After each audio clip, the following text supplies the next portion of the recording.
Tag লাগানো। এটা কি আসল প্রোডাক্ট? জি, অরিজিনাল প্রোডাক্ট। আপনি অরিজিনাল প্রোডাক্টের একটা প্রমাণক দেখান, এটা অরিজিনাল প্রোডাক্ট নাই। আপনি যার কাছ থেকে নিছেন সেই ইম্পোর্টার কিনা তার কাগজপত্র আপনার কাছে আছে?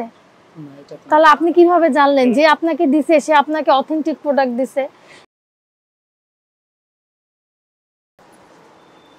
এটা কি প্রোডাক্ট? Kodomo product. কোডোমো প্রোডাক্টের কিন্তু বৈধ আমদানিকারক আছে। হ্যাঁ, বৈধ। এগুলো যে দেখেন ওরা। আচ্ছা, যেটা আছে সেটা দেখান, আর যেটা নাই সেটাও দেখান। না, এটাও আছে। ওরা কোম্পানি থেকে স্টিকার সবগুলো দিছে, হয়তো আমরা মানিনি। যে মাল কিন্তু এখানে আছে। এটা আছে না? এটাতে নাই। এখন এটা কিভাবে বুঝবো যে আপনার কোম্পানি থেকে দিছে? না, কোম্পানি থেকে কিন্তু ওরা নিজেরাই দিয়ে দেয়। জনসনেরটা দেখি। এই যে আমদানিকারকের সিল দেওয়া আছে।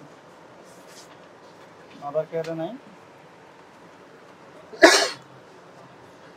এটা কোন দেশের প্রোডাক্ট? যদি আমদানি বিদেশি প্রোডাক্ট থেকে আমদানিকারকের স্টিকার থাকতে হবে। যেমন দেখেন জনসনের খুব সুন্দরভাবে স্টিকার লাগানো আছে। এটা থেকে লাগানো আছে? তাহলে কি সঠিক হইলো? ভুল হয়েছে না?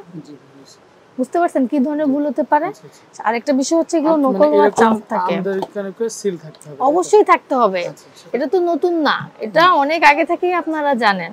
কারণ আপনার আমদানিকারকে যদি স্টিকার না লাগানো থাকে সেক্ষেত্রে নকল হওয়ার চান্স থাকে। ট্যাগ লাগানো। এটা কি আসল প্রোডাক্ট? জি, অরিজিনাল প্রোডাক্ট। আপনি অরিজিনাল প্রোডাক্টের একটা প্রমাণক দেখান, এটা অরিজিনাল প্রোডাক্ট। আমরা তো একটা প্রমাণক দেখান। যে ইম্পোর্টার থেকে আমরা নিছি বা যে কোম্পানি থেকে আমরা নিছি তাদের রিসিটও আমাদের কাছে। রিসিট তো দরকার নাই। আপনি যার কাছ থেকে নিছেন সেই ইম্পোর্টার কিনা তার কাগজপত্র আপনার কাছে আছে? না, এটা তো। তাহলে আপনি কিভাবে জানলেন যে আপনাকে দিছে সে আপনাকে অথেন্টিক প্রোডাক্ট দিছে?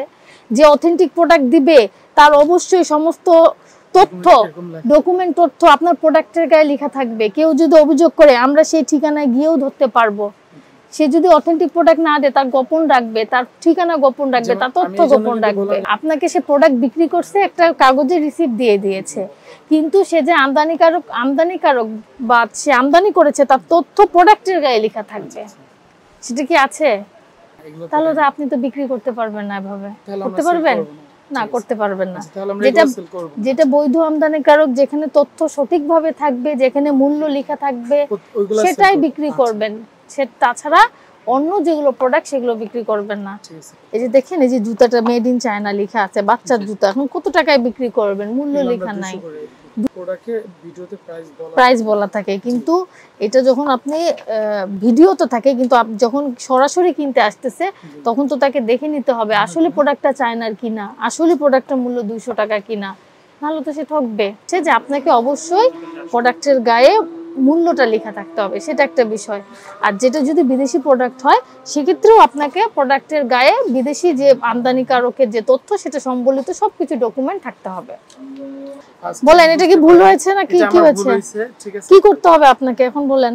প্রথমবার তো আমি ক্ষমা করে দেন। না, আপনাকে কি করতে হবে এখন? নেক্সট টাইম আমি কখনো আমদানিকারকের স্টিকার ছাড়া কোনো প্রোডাক্ট সেল করবেন না। আপনার যে অপরাধ সেটা হচ্ছে প্রতিশ্রুত পণ্য বা সেবা যথাযথভাবে বিক্রয় সরবরাহ না করা। এটা একটা প্রতিশ্রুতি অনুযায়ী আপনাকে প্রোডাক্টের গায়ে মেয়াদ, মূল্য, আমদানিকারকের স্টিকার সমস্ত ডিটেলস থাকতে হবে। যদি না থাকে সেক্ষেত্রে আপনার 1 বছর কারাদণ্ড, 50,000 টাকা জরিমানার বিধান রয়েছে। যেহেতু আপনি বলেছেন আপনি সবগুলো সংশোধন করবেন, আপনাকে সতর্কতামূলক আজকে 5,000 টাকা করছি। ঠিক আছে?